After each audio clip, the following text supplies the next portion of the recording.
السلام علیکم ورحمۃ اللہ تعالیٰ وبرکاتہ۔ ناظرین، امید کرتا ہوں آپ خیریت سے ہوں گے۔ میرا نام ہے قاری عثمان اور آپ دیکھ رہے ہیں القرآن اکیڈمی یوٹیوب چینل۔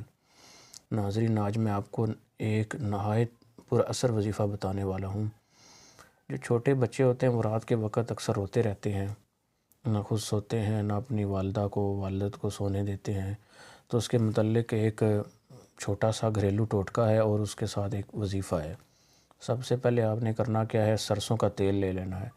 سرسوں کے تیل سے بچوں کے پاؤں کی مالش کرنی ہے، اس کو اچھے سے مساج کرنا ہے۔